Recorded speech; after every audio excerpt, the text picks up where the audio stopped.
Manchester United. And who's your favourite player? None of them. They're all rubbish.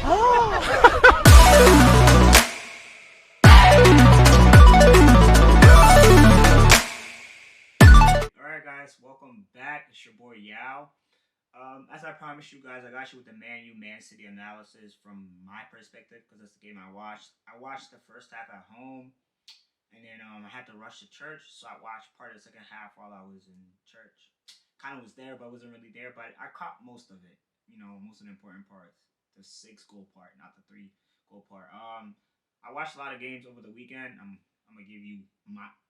So basically, I took one thought that I got from each game, and I'm gonna give it to you. I'm gonna start with League One. I watched PSG versus Nice. Neymar didn't start, which was weird to me.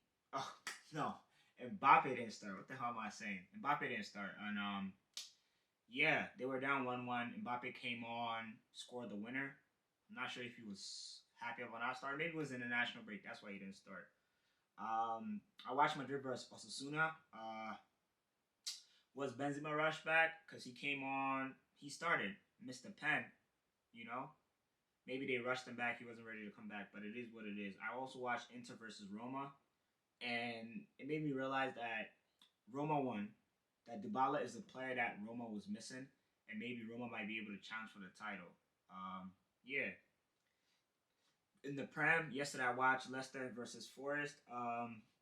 And my opinion is that Forest might end up, right, with more players bought this summer than points. Forest looks like they don't want to play together. I read this morning that they might fire their coach. And also another thing with a lot of people were saying, Madison had a really good great game. People were saying, Madison should be starting for England. Garrett Southgate should be calling him. But then again, my question to all those people asking that is, Madison doesn't play the 10. So how does it really work? Madison plays the 10. But Southgate doesn't play with a 10. So how does that really work? I think it's not going to work out. But I would love to see. I think he's a great talent. He should be on there. It is what it is. It was the same thing with Jack Grealish for a while. Couldn't get into the team, and then he finally did. And now we see what Jack does for England, especially in the Euros. Another game? Aston Villa versus Leeds. Villa might actually get relegated. I think it might happen. Chelsea versus Crystal Palace. I predicted 2-1, and that's how it happened at like the 90th minute, 80 something minute when we were down, when it was 1-1, when Chelsea wasn't winning. I was a little scared. I was like, it might not come true. But I knew with Chelsea, this is how most of our games are going to be. Either going to end up 1-1 or we're going to win 2-1 because we seem to love this 90th minute goal. This is like the second time and the third time this season we've done that. Yeah, Newcastle Fulham. Eddie Howe's boys are back. That's the headline. And is Fulham's luck done? Are they done? Because it wasn't looking good. Mitrovic got hurt too, so I don't know. Liverpool versus Brighton. It ended 3-3. Liverpool are a lucky team to be getting all these draws because they should have lost. And let's be honest. Liverpool should have lost that game. They were down 2-0 at one point, and Brighton just couldn't finish it off and allowed them to come back in. Trossard looked really good. He was on my FPL team. Appreciate all the points he got me. And now, into the big game. Man U versus City. Because I already talked about Arsenal in the other video. Make sure you like, comment, subscribe, and go watch the other video. Yeah. Let me know what you guys think in the comments. With Man U, right? I think Ten Hag was too naive with the team that he put out there. Think about it, right? You're playing against Pep for the first time in the Prem. You are feeling a little too confident because of all the wins they have gotten. They beat what? Liverpool, they beat Southampton, they beat Leicester, they beat Arsenal. They lost to Real Sociedad, and I think they beat Sheriff, right? All those wins that they had, to me, personally, it wasn't convincing. I wasn't convinced Man United was back. That's the thing. If I'm not convinced, why was Ten Hag convinced? Because he went up with a pretty offensive team. The same team they played with Arsenal. They had Rashford up top. Anthony. Well, except Anthony, right? No, Anthony was there for Arsenal. Um, yeah, Anthony out wide, Sancho on the other side, Bruno in the middle, Ericsson and McTominay, McSauce playing the sixes, and then they had the back line, Dalot, um, Champions League Varane, Shortman Martinez, and Malacia, and then of course David De Gea in goal. For me personally, that wouldn't have been the lineup I went with. But that's the best team you could put forward. I probably would have started Casemiro. My question to Ten Hag is, why is Casemiro not playing? Why would you put a team out there like that and think you were going to win, right? And then on top of that, I'm thinking, okay, you have Rashford up top. You have pace, right? Rashford is a pace merchant. You have Anthony on the wings, another pace merchant, right? Anthony's good at other things too. Don't get me wrong. Rashford is good at other things too. But that's what right now would work best. So why didn't they play on a counterattack? Ericsson plays balls up top or over City defenders for Rashford and Anthony and Sancho, or even Bruno to chase. But rather try to take the game to City when you know you can't. One thing I saw that I also didn't like, the midfielders for Man U, right? The three midfielders, Bruno, Ericsson, and Casemiro. Not Casemiro, who should have been started, but McTominay, right? Everybody was supposed to man mark. That's what it looked like to me. If you watch the game, you can see that they were man marking. McTominay was man marking Bernardo Silva. Didn't do a good job of it. Ericsson was supposed to man mark KDB. Why would you even put Ericsson on KDB? Tell him to do that job. You know he can't. What else? And then Bruno was supposed to man mark Gundogan. Doing that, right? What I saw was that the way Man City plays, they try to go to the wings, right? You saw Bernardo Silva go to the wing and overload with Grealish. So then they were on Dalot, which forces McTominay to leave the middle and go out there to join Dalot to help him out, right? Instead of it being Anthony dropping to help, it was McTominay going over there to help, and that didn't help. So with that, I think that's how they lost the game because the midfielders didn't stay closer to the middle. They went out wide and they were lost. Like you could even see with the first goal, and I'll put like a graphic when the video comes out. Foden gets the ball.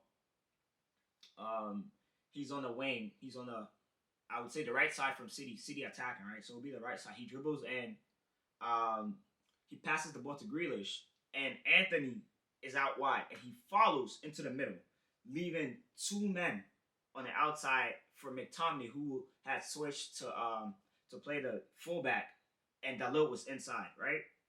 So they had an overload against one Man U defender, and it was Bernardo and I think Cancelo. So they played that, and then the ball, Ericsson was marking Foden. He wasn't doing a good job of that. He was supposed to alert Varane that Foden was coming in, and he didn't. And then Foden got that first goal. The goal with that they scored, Haaland's first or second goal, right? McTominay and Bruno Fernandes went to press the City player who had the ball. He played it right through, I think it was Gundogan. He played it right in between them to Grealish. He dribbled all the way up, passed the ball to KDB. KDB put in an in-swinger, and Haaland stretched his leg out and put that ball in the net. And then that was it. That's what killed the game. Also, with only Rashford being up top, it hurts because Rashford is being asked to press two center backs. And I don't think that was a good idea because the two center backs that City have, they're both ball-playing center backs. It makes it hard on Rashford having to press them because the moment he goes on one, he passes the ball. So say he attacks Stones, right? I saw one. He went on Stones to try to press Stones. Stones played the ball to Akanji. And then Akanji walked with the ball. Since he's a ball-playing center back, he moved with the ball to the midfield and made a pass to Grealish, and that led to another goal. So by doing that, I don't think Ten Hag really put out the best team to win. Is Casemiro not that good? What is Casemiro not shown in training that he can't start over some of these men? That's how I see it. Overall, Haaland and Foden both have hat tricks. Both of them deserve man of the match. KDB, special shout out to him. He did really good. Grealish looked really good. I don't think people are talking about that because he's not on the stats, but Grealish played really well. So I'm going to give him credit for that. and that's the honest truth. Bernardo Silva, as always, creating havoc. Yeah, and Foden is one of my favorite players to watch, so I was glad of that. Yeah. Anyways, ended what 6-3. Martial scored 2 goals. Anthony scored 1 goal. I think that score kind of flatters Man U because City was way better. And at that time that Man U scored their last 2 goals, the last one was even a pen. City had brought on Cole Palmer, Gomez, all these other people. Another thing I've noticed though, City's bench is not as deep as it used to be. So I think when teams play them, if you force them to go to their bench, you might be able to beat them because their bench is not as deep. So say if they have an injury, I don't think it's easy to cover. Shout out to Akanji. Akanji looked really great. Another good City buy. Grealish is starting to look like the $100 million player. Even though he hasn't scored yet. Yeah. All right. I'm also gonna give you guys my UCL predictions because it's Tuesday, so we have games. I think the first game is Bayern vs Victoria. I think Bayern's gonna win 4-0. They're gonna score all these goals. Another game I'm gonna watch. I'm only gonna give you the games that I'm gonna watch because I'm not gonna sit here and then be like, oh, this, and that. The games that I'm gonna watch, that I'm gonna focus on, so I can come back and critique myself, right? Inter versus Barca. I think Barca is way better than Inter, so Barca wins 4-0. Oh no, I'm capping. Barca wins 3-1. Inter scores 1 goal. I think Lewandowski scores 2. He's on my Champions League FPL, so it's good. Yeah, fantasy league for Champions League. Yeah, I think I can see that. Lewandowski scoring 2 goals. Spurs lose to Eintracht Frankfurt. I think Frankfurt beats them 1-0. Spurs. See, the thing about Conte is that he's not really good in the Champions League. That is my reason. Liverpool versus Rangers. I think Liverpool wins 3-2 or 3-1 because I don't see Rangers scoring 2 goals. But the way Liverpool's been playing lately, I don't know. But it's the Champions League, so let's see. I think Salah scores a goal. Probably Trent assist. Trent is getting back to form. I'm hoping because I really like him and I want him to succeed. What other games am I gonna watch today? Ajax and Napoli. I'm only gonna watch Ajax because of kudos for Ghana. For those that don't know, I'm from Ghana. Yeah, but I live in the U.S. now. Anyway, yeah. Make sure you like, comment, and subscribe. Like I always say. Ajax wins 3-1. Napoli's looked really good. I think they're top of the Serie A, but I still don't think so. I think, and then tomorrow at 3, Chelsea play. I think Chelsea beats Milan 2-1. Same way over the weekend. 1-1 scrappy game. Chelsea score a goal late. It'll be 1-1 like 60th minute type shit.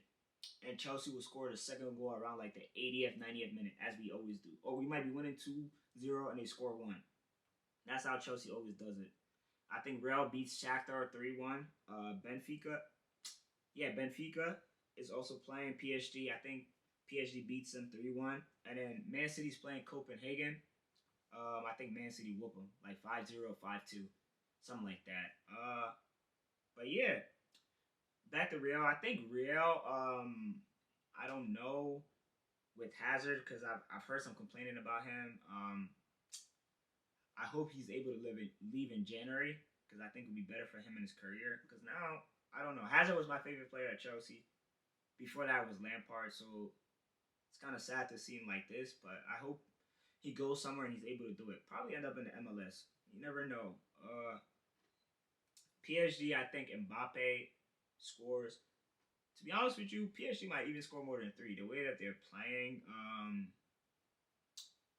And yeah, Man City beats Copenhagen 5-1. Yeah, I think Man City puts 5. Haaland probably scores 2. Foden scores 1. Alvarez will also score 1. That makes 5. Yeah, 5-1, 5-0, 5-2, around there somewhere. Yeah. And yeah, like I said, I'll be back at the end of the week. This week, I gotta look at the Prem games and see which one I like the most. Obviously, I try not to do Chelsea games because I'll be too biased, but I love Chelsea. But most Chelsea games, I'm gonna give it 2-1 result prediction anyway because I think that's the type of team we are 2-1, 1-1 right now. Yeah, but I'm excited for the week. Make sure you like, comment, subscribe, share it. The last I saw, bro, we was at 328 subscribers, so we're going up. The last video got 1.5k views. The international break one And then the one I posted on Saturday when Arsenal dominated Tottenham as usual. Spurs never win anything, so who really cares? Got almost 120 views. I'm really proud of this, and I'm thankful for that. The podcast is coming back soon. Toxic Kings, we're in here. Yeah. Thank you guys so much. Have a great day, and catch the vibes later. All right. Peace.